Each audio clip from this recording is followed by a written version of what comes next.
আজকে কথা বলবো আমরা মোলার দ্রবণ। এখন মোলার দ্রবণটা কি আমরা অনেক সময় দেখি, এটা কিন্তু নবম দশম শ্রেণী এবং একাদশ দ্বাদশ শ্রেণী। তো মূলত আমি ফোকাস করব কিন্তু একাদশ দ্বাদশ শ্রেণীর রসায়ন থেকে।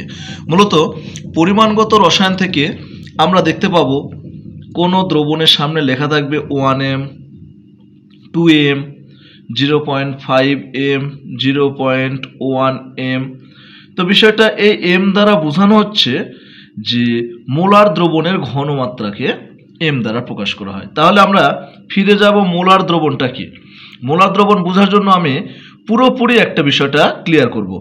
যেমন চিনি যদি আমরা পানির মধ্যে দিয়ে দিই, তাহলে চিনি পানির মধ্যে গুলালে চিনির শরবত হয়ে যায় না, চিনির শরবত। তাহলে মূলত দেখতে পাচ্ছি চিনিটা হলো দ্রব, পানি হলো দ্রাবক এবং চিনির শরবতটা হলো দ্রবণ। ক্লিয়ার?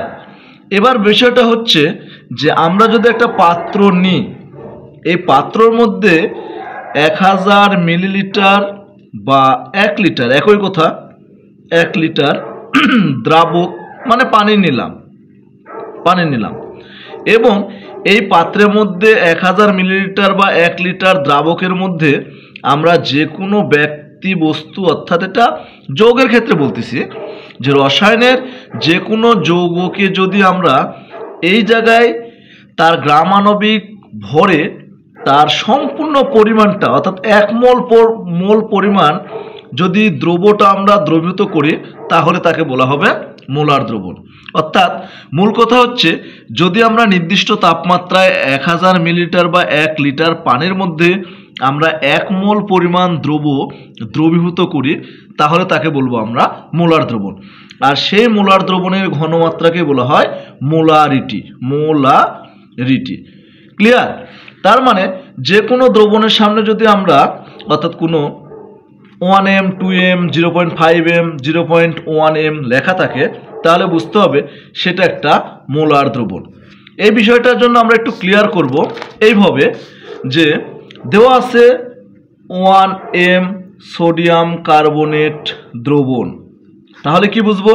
তাহলে দেখো আমরা কিন্তু এইভাবে বলতে পারি যে একটা পাত্রের মধ্যে 1000 মিলিলিটার পানি থাকবে বা দ্রাবক থাকবে, তার মধ্যে সোডিয়াম কার্বনেটের 1 মোল পরিমাণ দ্রব থাকবে। এবার সোডিয়াম কার্বনেটের 1 মোল দ্রব কি বুঝবো? সোডিয়াম কার্বনেটকে গ্রামে তার ভর দ্বারা প্রকাশ করতে হবে। তাহলে সোডিয়াম কার্বনেট কত? সোডিয়ামের ভর আমরা গ্রামাণবিকে প্রকাশ করব। সোডিয়ামের ভর 23 গুণন সোডিয়ামের সংখ্যা কয়টা আছে? 2টা, প্লাস কার্বনের সংখ্যা কত? 12, প্লাস অক্সিজেনের সংখ্যা মানে অক্সিজেনের পারমাণবিক ভর কত? 16, কিন্তু সংখ্যা কয়টা আছে? 3টা। তাহলে টোটাল দেখতে পাচ্ছি আমরা 23 দুগুণ 46 প্লাস 12 প্লাস 3 16 48। তার মানে 48, 12, 60 আর 46 106। অর্থাৎ যে কোনো পরমাণু বা যে কোনো অণুযৌগের তার ভরকে গ্রামে প্রকাশ করলে সেটাই হবে তার গ্রামাণবিক ভর, আর সেটাই হবে তার 1 মোল। তার মানে 106 গ্রাম মানে সোডিয়াম কার্বনেটের 1 মোল। 1 মোল সোডিয়াম কার্বনেট সমান সমান কত লিখতে পারি? 106 গ্রাম। সেক্ষেত্রে আমরা যদি সোডিয়াম ক্লোরাইডের ক্ষেত্রে যাই, খাদ্য লবণ, এর 1 মোল সমান সমান কি লিখতে পারি? তাহলে এর 1 মোল লিখতে পারি সোডিয়াম ক্লোরাইড। তাহলে সোডিয়ামের ভর কত? 23, ক্লোরিনের ভর কত? 35.5, দুইটা যোগ করলে আসবে 58.5 গ্রাম। এই এত গ্রাম সমান সমান সোডিয়াম ক্লোরাইডের 1 মোল। এইভাবে তোমরা বের করতে পারো সালফিউরিক অ্যাসিডের তাহলে 1 মোল কত? সালফিউরিক অ্যাসিডের সালফিউরিক হাইড্রোজেনের ভর কত? 1 গুণন সংখ্যা আছে কত? 2, প্লাস সালফারের 32 প্লাস অক্সিজেনের ভর কত? 16 গুণন 4টা সংখ্যা আছে 4। তাহলে টোটাল হবে কত? 98। তার মানে এখন বুঝতে পারতেছো যে দ্রব এর মধ্যে দ্রবীভূত থাকবে। ক্লিয়ার? তাহলে আমরা সংক্ষেপে এটা বোঝাতে পারি যে যদি 0.5m সালফিউরিক অ্যাসিড বুঝি, এই যে এটা এই এত মোল বা এত মোলারিটি ঘনমাত্রা দ্বারা আমরা কি বুঝবো? যে এই দ্রবণে সালফিউরিক অ্যাসিডের পরিমাণটা কত।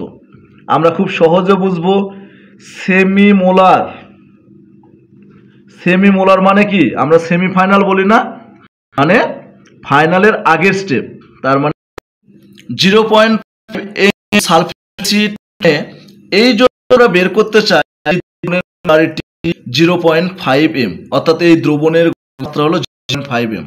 এখন হচ্ছে যে যদি m থাকে তাহলে বুঝবো সেটা 1 মোলার, কিন্তু 0.5 m কোনো দ্রব থাকলে বুঝবো সেটা হচ্ছে সেমিমোলার। সেমিমোলার মানে হলো 1/2 সমান 0.5, অর্থাৎ আমরা যে সেমিফাইনাল বুঝি না খেলা, যে ফাইনালের আগের স্টেপ, ঠিক কিন্তু এখানেও তাই। এবং যদি আমরা বলি ডেসিমোলার, ডেসিমোলার দ্রবণ মানে বুঝবো 1/10। তেমনিভাবে সেন্টিমোলার যদি আমরা ধরি তাহলে বুঝবো 1/100। ঠিক আছে, তো সেমিমোলার দ্রবণ যে 0.5 m সালফিউরিক অ্যাসিড, এর অর্থটা কি, যে এখানে কিন্তু আমাদের এই দ্রবণে 1000 মিলিলিটার 1 লিটার দ্রাবক থাকবে, কিন্তু সালফিউরিক অ্যাসিডের পরিমাণ কতটুকু থাকবে, 0.5 m হচ্ছে সালফিউরিক অ্যাসিডের ভর কত, সালফার গ্রাম ভর 98, তার মানে 0.5 মানে হলো এই 1 মোলের অর্ধেক, তাহলে কত, 9 গ্রাম দ্রব এর মধ্যে দ্রবীভূত থাকবে।